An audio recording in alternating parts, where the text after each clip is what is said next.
Hey guys, my name is JohnAvanti and welcome back to my channel, and I am driving a 2025 HRV Sport Automatic, and what we're going to do today is we're going to do a fuel economy test, and we're going to see exactly what kind of fuel economy this car will get. I'm going to be on a 25-mile run, and we're going to go just by what the computer says, not by real world, because usually it's like a mile off if you put them if you fill the car up with fuel and then do the calculations through how many miles you drove. So we're just gonna base it on the computer. So back on the road, cruising along, and you know, I gotta say the 2-liter with the CVT has very nice power. I mean, it's not, I'm going up the hill now, it doesn't feel sluggish where I want to get out and shoot the car.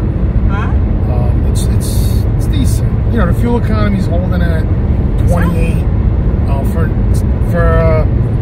an SUV, a small SUV. That's probably what you're gonna get.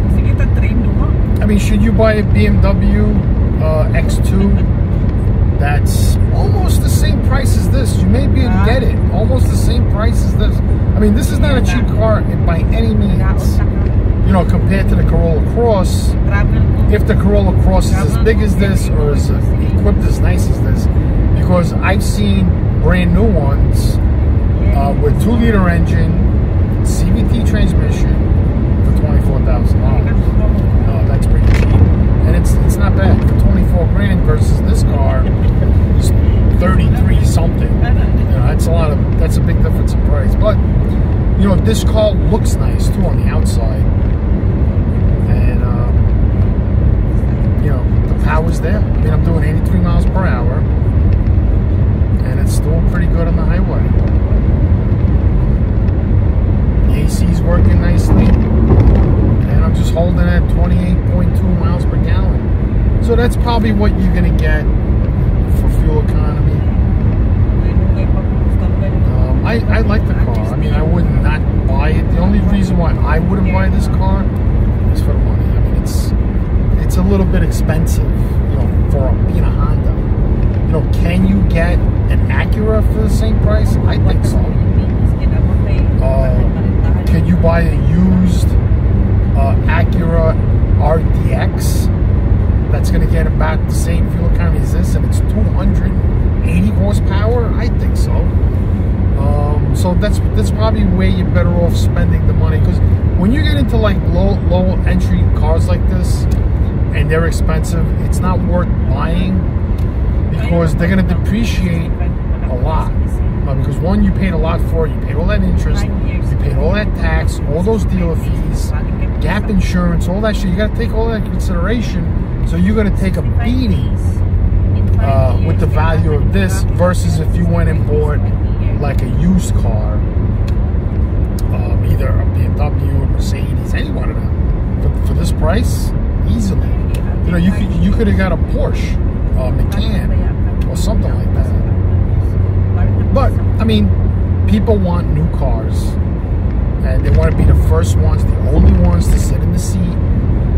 They want it to be their own private vehicle. I don't have that desire. I really could care less.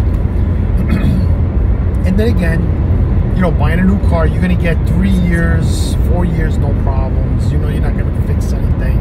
These cars today, they go 100,000 miles with no issues. You know, unless you buy like a German car. But this car, you're probably not going to have any problems unless, you know, you just don't change the oil, you don't take care of it. I would just take this car to Honda every single time and have them change the oil. They're going to use the proper filters, the proper oil, and you'll probably have absolutely no problems taking it to Honda. If you take it to like a shop, you know, that they might not change the filter, they might not put the right amount of oil, they might put one, you know, mix the oil with old oil and new oil. You never know. I mean, some of these shops are crooked.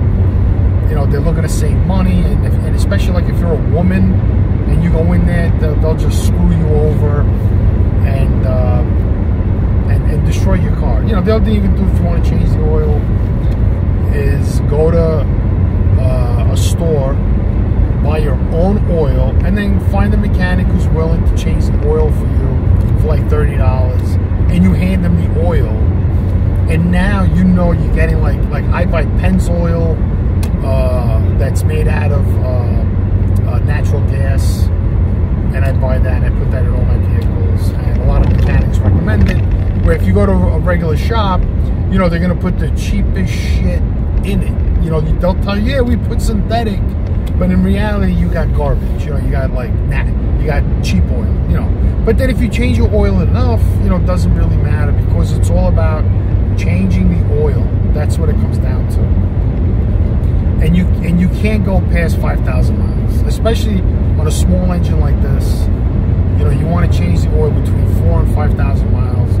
Never do a 15,000, 10,000 mile oil change. There's no oils that last 10,000 miles. So the car's like handling beautifully. I mean, it's got really good power. I gotta say, man. You know, for 3 people in the car, it's going. So now I'm at 27.9. I'm doing a little spirited driving, and it is 27.9 miles per gallon. So I went 36 miles, and that's what you're gonna get. You know, you do 90, you're gonna probably get 26, 25 and a half. You go slower, 65, you're gonna get less. So I'm gonna keep the speed down to the actual speed limit, and we'll see what kind of fuel economy we get once we go back to 65 miles per hour. Comes with these nice painted chrome aluminum rims.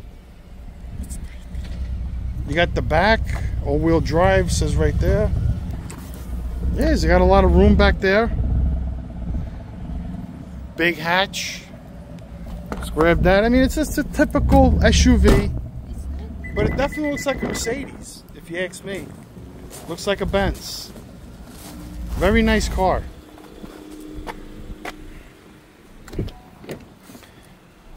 A lot of room in here.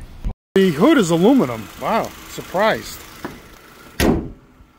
So this is the car, you know? It's a nice looking little car. It's very handsome.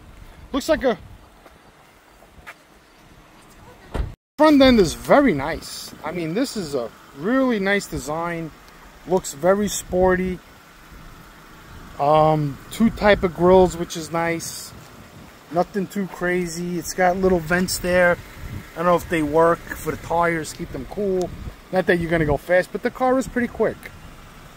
You know, you got this big Honda emblem. It's a nice car. Very good visibility. You know, a lot of cup holders. It's very easy to get in and out of. Very simple to get in and out of. So the driver's seat is pretty nice. I mean, you have automatic up and down, manual, and like I said before, very nice comfortable seat. You have plenty of leg room. You have a tilt wheel, not telescopic tilt wheel. Look at that. So that's what the inside looks like. You know, you get this honeycomb look like Honda's using. Airbag, typical Honda setup. This is a pretty nice setup here. You know, I'm sure like in the upper models you might get 2 phone chargers. I don't know, but here's just 2 phone Type-C charging right here, and you got the USB for the Android Auto. This is a something they bought online, but it's a nice car. Glove compartment, pretty roomy back seat, decent armrest. Yeah, you got everything you could possibly want. Cruise control. The brake, oh, you have automatic park brake, brake hold, hill descent, and this is how you change your drive modes. Simple. Easy does it. Alright guys, this is the 2-liter 138 horsepower engine. That's a pretty small engine for 4-cylinder. It could be like the 1.5 that they bored it out a little bit more, and you know, it's got a little more power. But 138 horsepower, it's pretty peppy. Easy to work on. Look at this. Alternator, air conditioning compressor, right here. Oil dipstick, plastic. Oh, it's metal. I thought Honda was using plastic.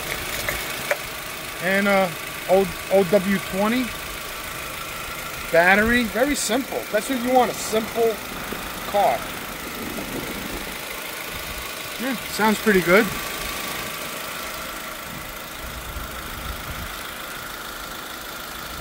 Yeah, being in the Honda HRV is a comfortable place. It's nice being in here.